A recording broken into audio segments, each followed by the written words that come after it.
Hello అండి. అందరికీ నమస్కారం. దేవుడు మాట్లాడితే అనే ఒక చిన్న స్టోరీ చెప్తున్నాను కదండీ నేను. ఇది మూడవ భాగం. అస్సలు ఆలస్యం చేయకుండా స్టోరీలోకి వెళ్ళిపోదాం. దేవుడు చెప్తున్నాడట భక్తుడితో, మరి నేనెవరితో చెప్పుకోవాలి నాయనా?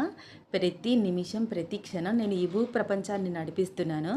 ప్రతిరోజు ఎర్లీ మార్నింగ్ సూర్యుడిని డ్యూటీకి పంపించి, మీ అందరికీ సూర్యరశ్మి అందేలాగా చేసి, మీ ఎవరికీ రోగబాధలు రాకుండా చూస్తున్నాను.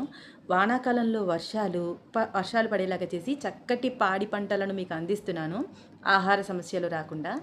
శీతాకాలంలో చక్కటి ఆహ్లాదకరమైన వాతావరణాన్ని అందిస్తున్నాను. ఏ ఏ కాలాలలో ఆయా ఫలాలు వచ్చేలాగా భూమిపై వృక్షాలను నేను సృష్టించాను.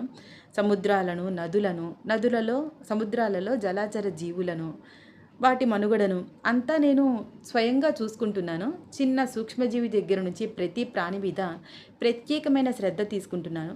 ఇన్ని పనులు ఉన్నా కూడా ఏ రోజు సమయపాలన చేయలేదు. టైం నేను వేస్ట్ చెయ్యను. భగవంతుడిని అయిన నేనే అంత కష్టపడుతున్నప్పుడు, టయానికి అంత ఇంపార్టెన్స్ ఇస్తున్నప్పుడు మీరెలా ఉండాలి? మీరు కూడా అంతే కష్టపడాలి కదా! మీ బాధల గురించి, మీ కష్టాల గురించి నా ముందు కూర్చుని ఏడుస్తూ చెప్తే అవి ఎప్పటికీ పరిష్కారం అవ్వవు. మీరు లేచి మీ సమస్యకి తగ్గ పరిష్కారం ఆలోచించి నిర్ణయం తీసుకుని అడుగులు వేయాలి. అప్పుడు మీ సమస్యకి పరిష్కారం దొరుకుతుంది. అంతేగాని నా ముందు కూర్చుని ఏడిస్తే ఏం వస్తుంది?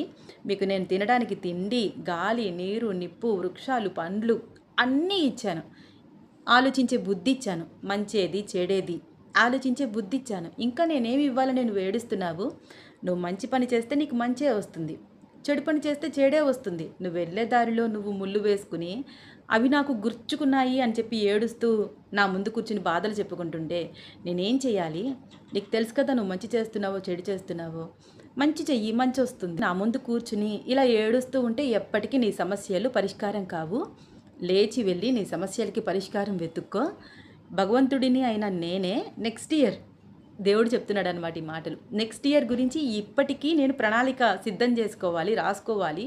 ఎవరెవరికి ఏ ఏ డ్యూటీలు ఇవ్వాలి, నేను ఇప్పటి నుంచి ప్రణాళిక వేసుకోవాలి. నాకు చాలా పనులున్నాయి. ఇంకొకసారి నాకు కష్టాలు, బాధలు అంటూ నా ముందు కూర్చుని ఏడిస్తే కబడ్దార్ అని చెప్పి భక్తుడికి వార్నింగ్ ఇచ్చి తను చేయవలసిన పనులన్నీ చెప్పేసి అంతర్ధానమైపోయాడంట భగవంతుడు. చిన్న కథ. మీకు నచ్చితే తప్పకుండా లైక్ చేయండి, ఫాలో అవ్వండి నన్ను.